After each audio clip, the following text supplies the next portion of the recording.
On today's episode of the Millionaires Lawyer, I'm very happy to have an old school friend of mine on. George Rossolatos is the CEO of the Canadian Business Growth Fund.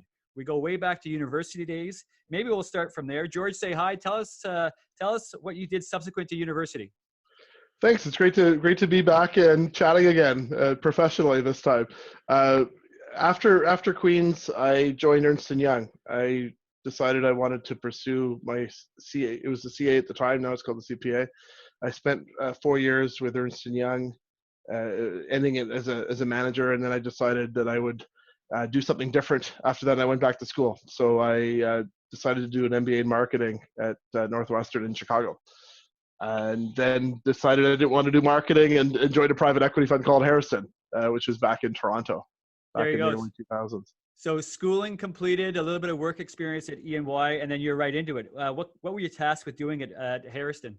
So Harrison was a merchant bank. So it had raised capital and was investing in other companies, and helping those companies grow. And usually it was through an acquisition strategy. So it had investments in the environmental services space, the media space, the pension and benefits space, and it had 5 or 6 platform investments that we helped grow and look for more platforms. So it was a private equity fund, but in a public vehicle. Okay, great. So for those that are maybe not familiar with public equity and from the forum that you described, what is that meaning to a company that's looking to grow and perhaps sourcing private equity? So in terms of, there are a couple different types. There's a few different types of private equity. It ranges from venture capital, which is for really early stage companies. Generally, they're not making money. They're still trying to prove their concept. The other end, there's buyout capital, where the companies are selling control of their business. And usually these are done with debt, with highly leveraged deals. So the company takes on debt to allow that transaction to happen. And in between, there's a growth capital piece. It's not as sophisticated in Canada, more sophisticated in the US, but the growth capital piece is where a company can keep control of their voting control of the company, but have a partner that puts money in over time as they need it. Great. And then you're doing more of that now, right? In your career? Yeah. Harrison was mostly the buyout side of things, and in my current iteration, which we'll get to, it was more in the middle part, the growth capital minority part. Great. And then ironically, or not ironically, probably by design, Harrison was actually purchased in its own right, wasn't it? Yeah, the founder of Harrison is a very well-renowned Canadian buyout specialist named Brent Belsberg, and he decided to sell the Harrison to TD Capital, and then decided to start another firm on his own, and I joined him. He asked me to help him start it, and I did, and we called it TorQuest, which we named it the night before the lawyer in your seat told us we needed a name. That's right. And picked the name and went from there, and ended up raising $180 million to start a new fund with the backing of Ontario teachers, and started that new fund, did relatively well. Then we raised another bigger fund, a $550 million fund. And I done that for 10 years. I was in the private equity space with Brent. It was great years, learned a lot, and then decided though that I wanted to run a company. So after hearing from a myriad of investors asking us who around here has run a company, who's been operational, and me never being able to say that I could, I thought that was a good time. If I didn't do it then, I'm not sure when I would do it. So I made the very unconventional step of quitting a partnership role at a fund that I was really enjoying, just to go get the experience to go run a company. Yeah, that's great. And as you say, taking that leap and really being on the other side, right? Or walking a mile in the shoes, probably. You had spoken to a lot of people that were running these companies, and obviously cut your teeth having the same experiences. I'd like to hone in on that or focus on that, because a lot of our listeners are doing just that right now, operating their own businesses. So as a newbie, with really great, an excellent educational background, obviously, and some great experience in the private equity side of things. What was it like to go into the company? What were some of the things that you saw initially as you stepped into the shoes as a CEO of this company?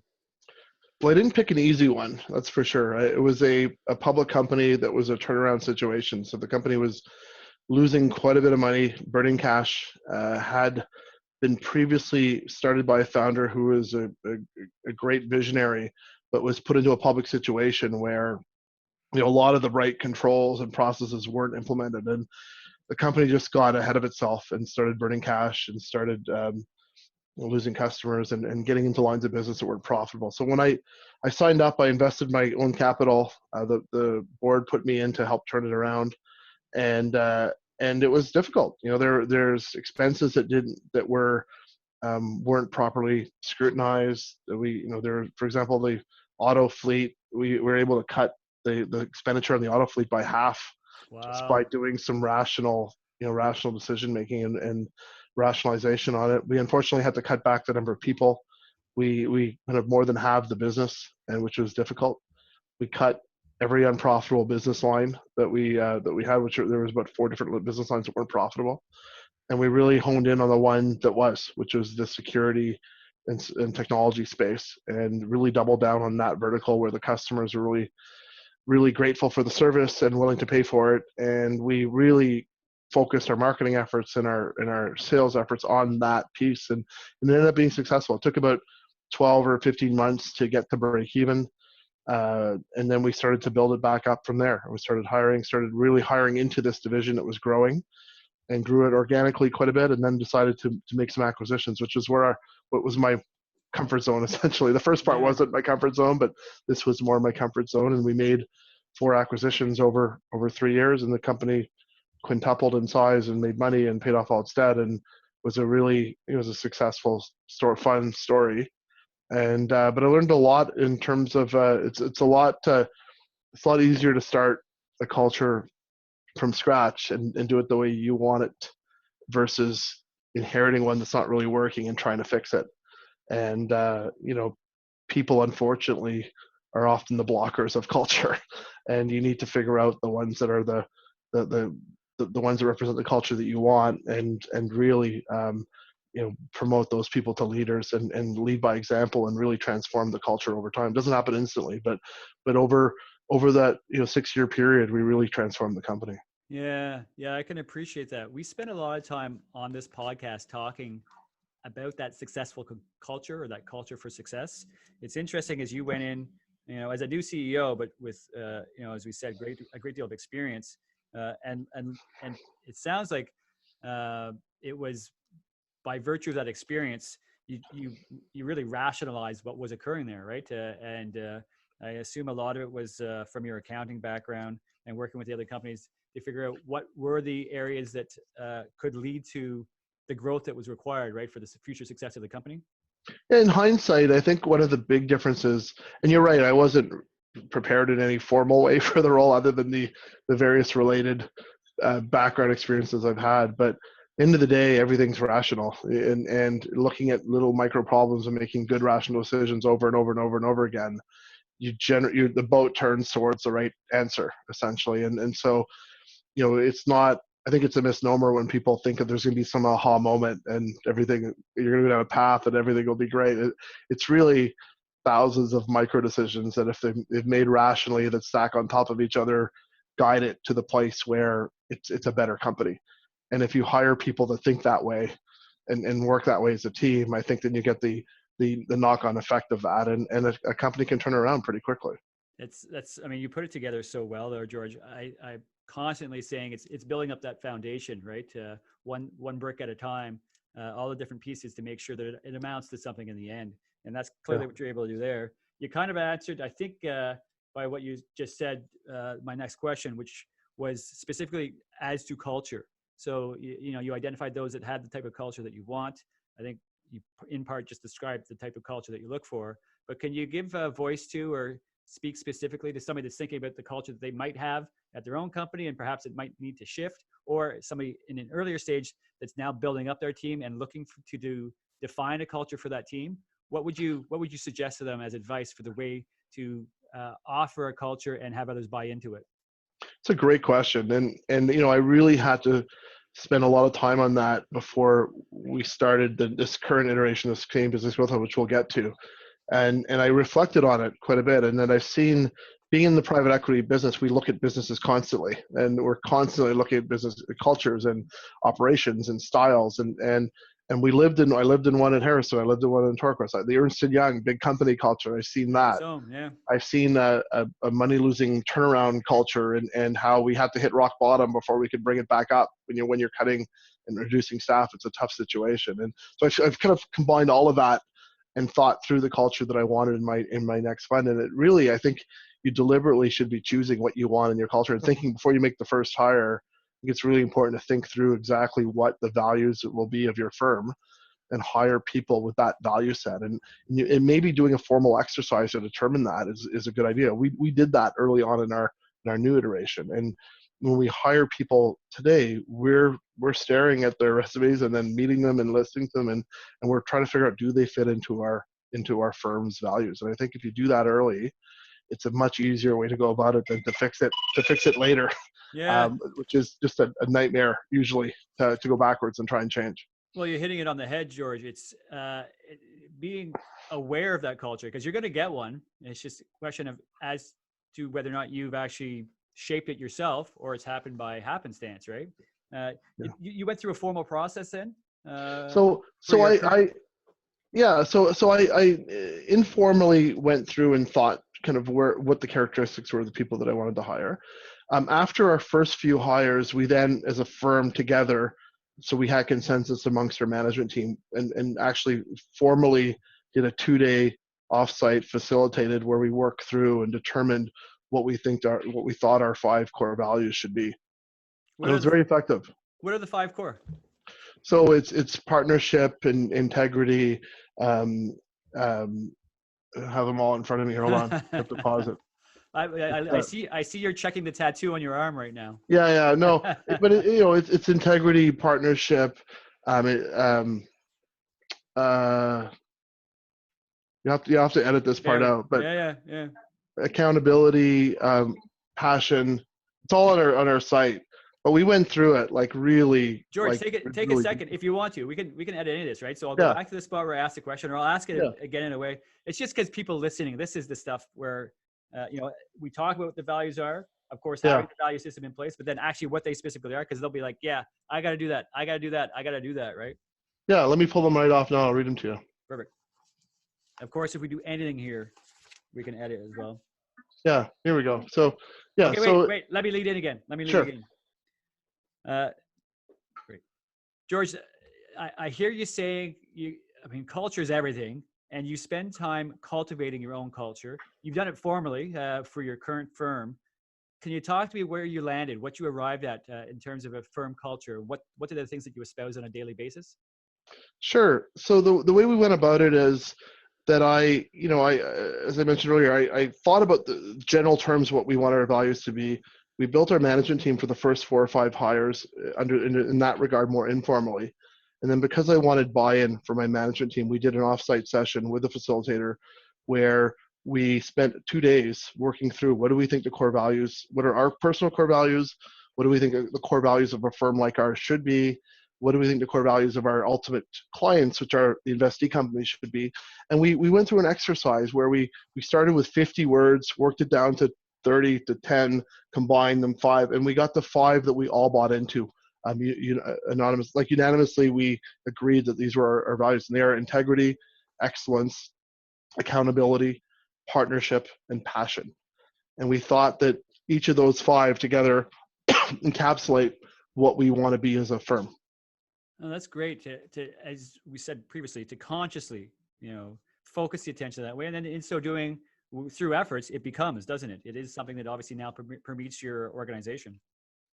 Yeah, as a firm that's investing other people's money, and in a firm that's being entrusted by companies to be good partners, as a firm that's got really a national mission to help Canadian companies grow, and as a firm that wants to build a group of people that want to be together, want to work together, want to work hard together, and have a passion for what we do. We think that the integrity obviously applies in all respects.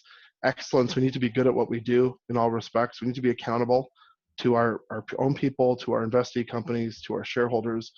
Partnership is really encapsulates everything we do in one word, in all those respects. And if we're not passionate about what you're doing, then you probably should be doing something else. So we thought it was the right combination of values, and we've successfully been able to build our team now to 19 people under that umbrella. That's great. I really appreciate the directed focus as well. I hear and I see companies trying to get it right, and sometimes fumbling through it, and never realizing it and the importance of it. So to have you explain the exercise that your own firm underwent and obviously landed with and are now putting into practice, you can see the demonstration of the power that is created by doing that. I want to talk about your current firm right now. I just want to, before doing so, just want to talk about, I guess, the exit from Avanti.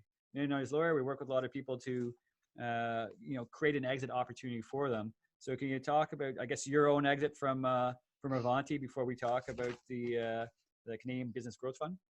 Yeah, this exit was quite unique in that I was the CEO of a public company where I was a shareholder, a minority shareholder, but not majority shareholder.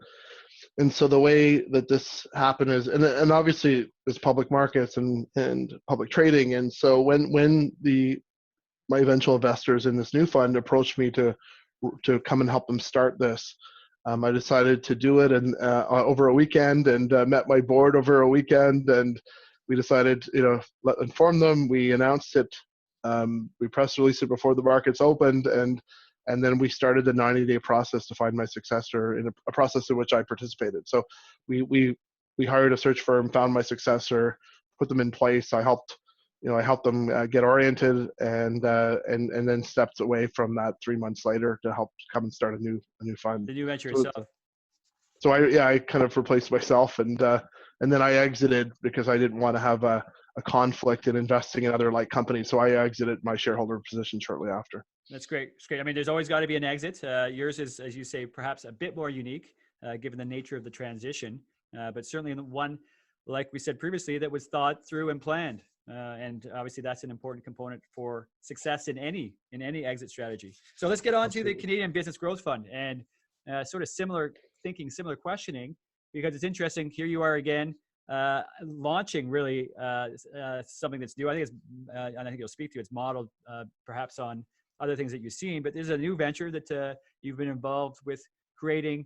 And again, not in a spot where you had to fix the culture, but as we described before, create that culture. So can you talk to me a little bit more about the actual startup of this? You just described a little bit meeting the board and getting things going, but what does this look like, and how do we create an organization such as the Canadian Business Growth Fund?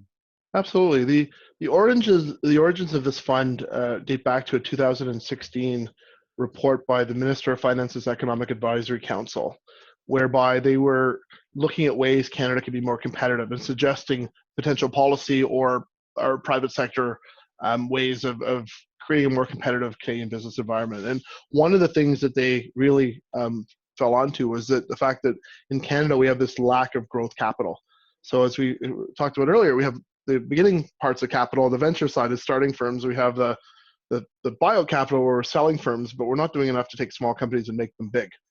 And the reason for that is that the private equity velocity of buying and selling is fairly quick. It's a 3 to 5 year cycle generally, because that's how the funds are structured. And great companies aren't built in 3 to 5 years. And so lo and behold, we're not creating a lot of global world-class companies in Canada anymore. And this committee clued on to the fact that we need more growth capital. Take your client who potentially owns 100% of their business and sees a market opportunity but doesn't want to give up control, to take a minority investor today that's helpful, have us come invest again in 2 years when they need a bit more money, invest again in 3 years at a higher valuation, and so that they stay in control the whole way, and where they can have some mentoring and some advice to help them go from small company CEO to big company CEO. And unless we do more of that in Canada, we're not going to create more global leaders. So this report recommended this, and the major Canadian banks, 10 banks, the 5 big ones, 5 additional ones, plus 3 insurance companies came together and said, yeah, we like this idea and we'll back it, and we'll make this fund evergreen, which is very rare. And what evergreen means is that the fund ostensibly goes on forever. There's not an end. And what that means is we can back a company over a 20-year growth plan or a 5-year growth plan or a 10-year growth plan, whatever their preference is, or they might not know where they're going to end up, but it gives them an option to grow it for a long time. And so they verbally agreed to do this, and in order to bring that all together, they needed someone to lead the group, kind of coming on and signing onto one document. And they found me and asked me to help them. And I thought this was a great idea. I grew up in an entrepreneurial immigrant family working in a small business. I saw a ton of small businesses and medium-sized businesses in my time at Ernst & Young. I helped invest in a number of these businesses at Harrison. I ran a small, public but small company in a public setting and grew it.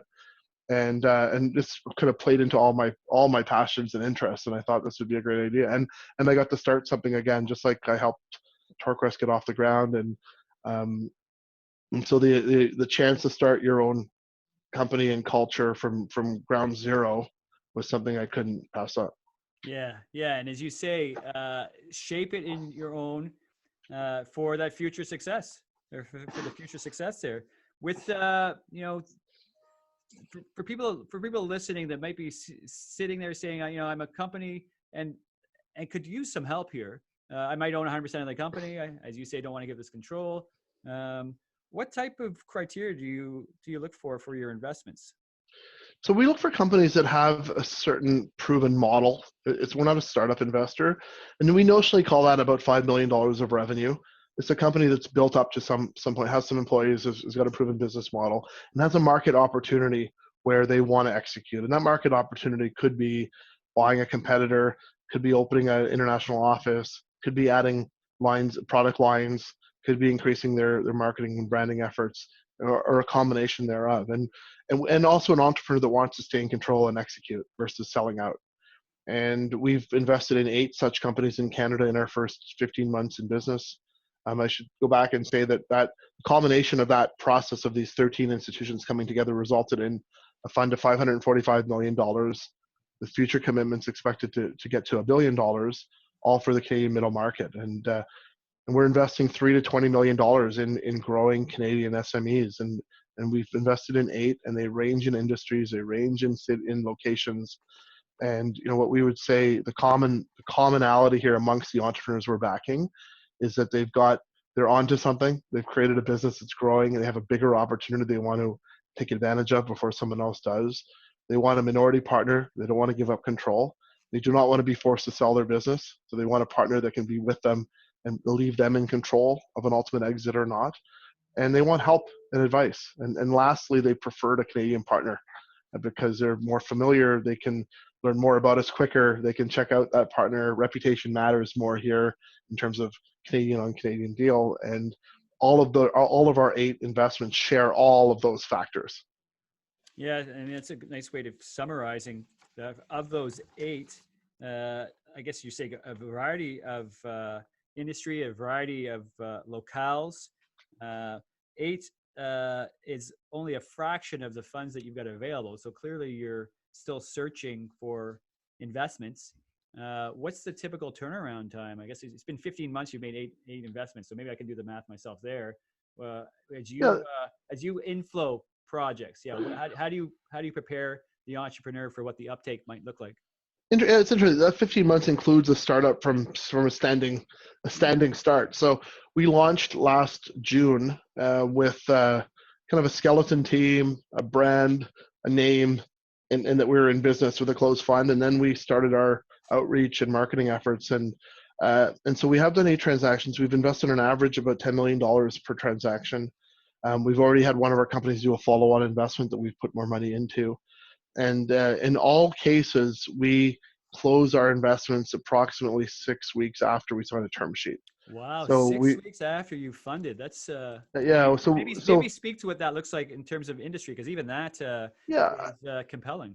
It's it's quick, but I don't want to mislead in that it's 6 weeks after we sign a term sheet, and we spend a great deal of time on our term sheets. We flush out a lot of the terms, and we want it to a point where if we sign a term sheet, subject to the company diligence coming out as we expect or as the company has told us, it should be a deal that we do on those terms that we know enough about, done our homework on. We want to be in the space. It's not just throwing paper around. So we spend a lot of time on our term sheets.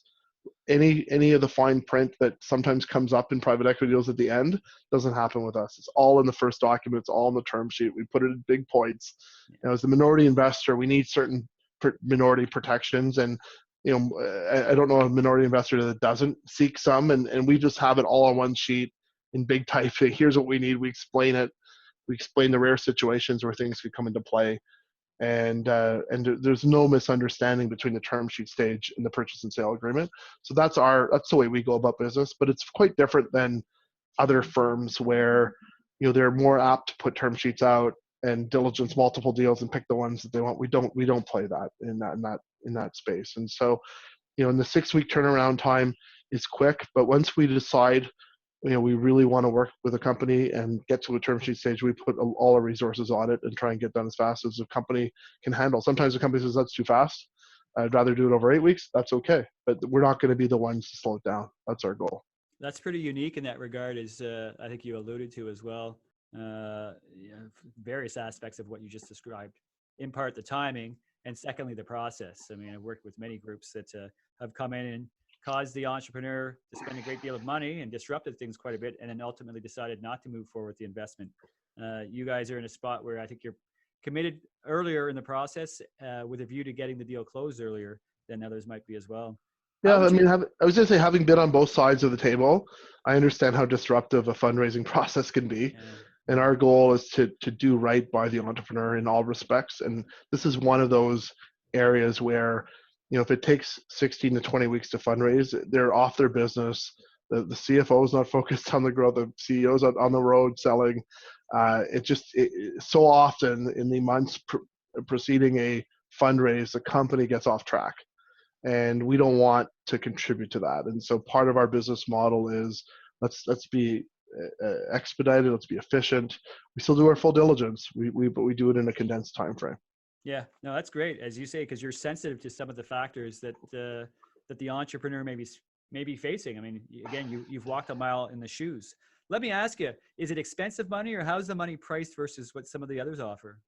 So we're a equity investor. So we're not a debt investor. So we're not there charging sub debt rates. There's lots of places for that, but we're equity. We'll value the company, and the entrepreneur will have a thought on valuation. We'll have a thought on valuation. We come to a consensus, and then generally we're investing preferred shares in the company, and which are convertible on exit to common. And the reason they're preferred shares is we're minorities. We don't have a say. We don't have a lot of say in the company. We're backing that team and having faith in that team to execute and grow their business. We generally have a board seat to help influence, but we don't have control. We don't, unlike the buyout world where you can hire and fire CEOs and kind of get into that type of level of operational intertwinedness. We don't do that, and we'll help. But we're really looking for the culture and values that we look for in our people. We're looking for in the entrepreneurs we back, because when things are difficult, which they inevitably will get, companies never have a straight line. There's never a straight path up. There's always bumps along the way. We want them to include us and share them with us, and be open to coaching. And it really, when we're diligencing these entrepreneurs, if we sense that the values aren't aligned, we say no. Yeah, so right up front, as you say, make sure that these things are being discussed and you're all aligned. Ultimately, everyone does better when that exists from day one as well, and you guys are focused on the same thing, right? For sure. So with anybody listening right now that, as I say, might be thinking, hey, this is something that's for me. What's the way to interact with you? Actually, before I ask that, let me go back and say, for somebody that's sitting and thinking, hey, this might be for me, but what do I want to do to, let's say, put my best airs on, like look best prior to approaching you? What's some of the things they should be doing? We talked about some of the irrational, if you want to call it that, but some of the cleanup that was required at Avanti. Perhaps I could be doing things like that, but what can they be doing, things of a more positive nature that will be more attractive to you when they ultimately come knocking on your door? My answer might not be the one you expect for this question, because it really is to just be themselves and not sugarcoat issues and not try and make things look so great when they have challenges. There's no company we've met 300 companies in the last 15 months. There's not one that doesn't have some fatal flaw that if this happened, things could go terribly wrong. Or for them to tell us that there's no problem, there's no issues, and there are no risks, we don't take them serious. We prefer them to be honest and say, here are my problems. Here's what keeps me up at night. If I lost this customer, I'd be in big trouble. And just be open with us, and that's the spirit of partnership we're looking to be the same coming back, where we're open and honest in our feedback, and be able to have good and hard and easy conversations with them in good times and in bad, and be constructive and open, and so when they're not open about that early, private equity funds figure it out. They're smart firms. They do this for a living. They get into the details, and to think that they're not going to figure out what your issues are is probably naive. And so might as well just come up with it up front and build that relationship of trust from the very first meeting. Yeah, that's good advice. Be real, right? As you say, I mean, nobody's inventing this. Like the issues that all these businesses are facing, they've been faced by businesses prior to. Learn from those best lessons. Learn from the advisors like yourself, myself, who actually can help people through some of the obstacles that need to be negotiated, and put the best foot forward in that way, right? Yeah, exactly. That's great. So you mentioned the discussion and the interaction and the help for success moving forward. How often are you getting together with your investments, and I guess what's the plan for what's the level of engagement? Obviously, in some of these situations, you've got a board seat, so there'll be some meetings that occur around that. But what is the level of engagement? How often do you expect to check in with your investments? It's a great question. So there's a formal answer and there's an informal answer. The formal answer is that there are quarterly board meetings. We participate in them. We review their information. We provide them advice. We help them through their strategic issues like a board member would. Informally, though, it's much more involved, I would say, and it depends on the need of the company. So we have some CEOs that are very self-sufficient, very well networked, are going about their business and executing this in rapid succession, and they don't need as much help from us. There are others that haven't done this before, and that that just bought a company, or they're trying to integrate a company. They're looking to us to provide advice, and we spend time with them. I have another CEO that who's a great guy who is really tapping into our networks, and we've he wanted an introduction to the CIO of a big financial institution. We helped them, and the CEO of a former large U.S. company that did exactly what he's trying to accomplish, and we were able to network into that person. We're helping them get new potential client connections, and we're really working hard in terms of the network side for this particular entrepreneur. And it's a pleasure to do that. And then we have others that have never implemented a top-down performance management system before. A by objective system that rolls up from the lowest level to the highest level, and how do they actually do that? And so we're helping them through that. Another CEO needs to add a whole layer of management, just insert a layer inside their management structure. And that's hard to do, because people that we're reporting to the CEO now are going to report to an intermediary, and it changes the culture of it. And how do you actually do that? But companies at scale have to do those types of things. So it really depends. The formal part's easy, which is we're acting like a responsible board member and helping. But the informal part really depends on the needs of the company. And in another case, we found a great high-profile chair of the board for one of our businesses that they wouldn't have otherwise had access to, I don't think. So we can add quite a bit of value, but it's not in sitting beside them with an office trying to help them operate their company. Yeah. No, that's a great answer, George. Exactly. And I think it gives us, it gives us a sense that it's a range, and it depends, right? The various investments will require, or the various companies will require different needs. You're certainly there to meet any of them.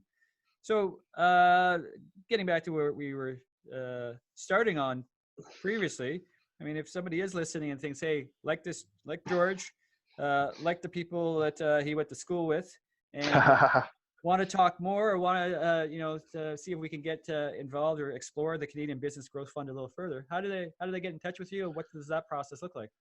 So I would urge them to look at our website to start, on the cbgf.com. We've really laid out our criteria, what we're looking for, our values, our companies we've already invested in. We have a lot of information on that site, and they can, from there, they can submit their query to get more information, whether they're interested in being a board member for one of our companies, being a company we invest in. They have an idea for us, they can access us through the website, and we respond really quickly. That's great. So we'll put that all in the show notes, but you want to say that again? It's cbgf.com, right? Correct. It's www.cbgf.com. Perfect. And on there, they can learn a lot about us and a lot about what we do, our criteria, the types of companies we backed, and our mandate, and a bit about our investors and how we help our companies. And so we love for them to take a look on our site. That's great stuff there, George. So again, I know we're coming short on our time.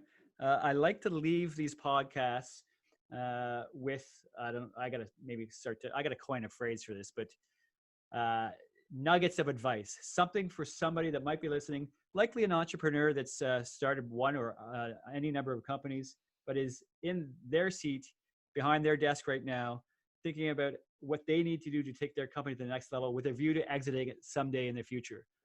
I don't know if it could be reduced to one or two nuggets of advice, but what would you offer to somebody? You've lived it on both sides of the desk, as we described to begin this episode. What would you leave that listener with today?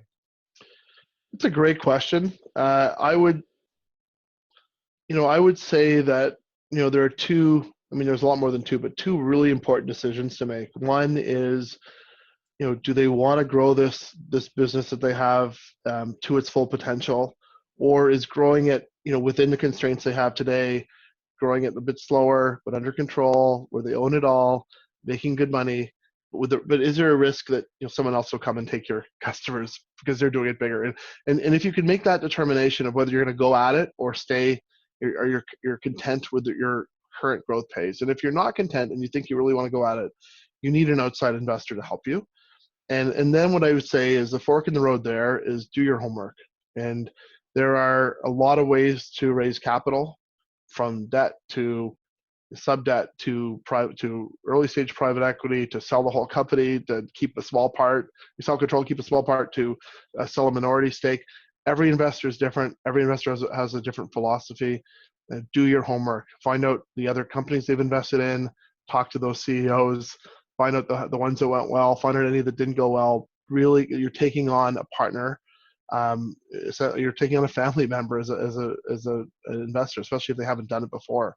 And so, if they determine they want that partner, there is diligence they should be doing on them equal to the diligence that investment partner is doing on the company.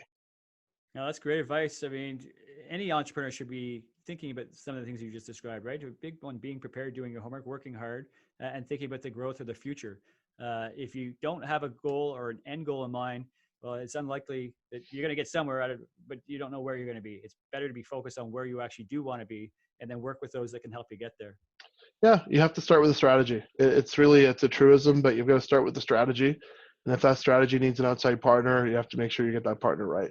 There you go. Well, George, thanks so much for your time here today. Thanks for describing what you've done, and then also offered, I think, some great nuggets of advice for somebody thinking, and certainly anybody listening. If you are thinking that George and his group would be something that would be helpful to you, please do have a look at the website as discussed and reach out to him. George, thanks so much for being on the show today. We look forward to next time connecting with you, whether it be professionally or personally, wherever the chance paths may cross.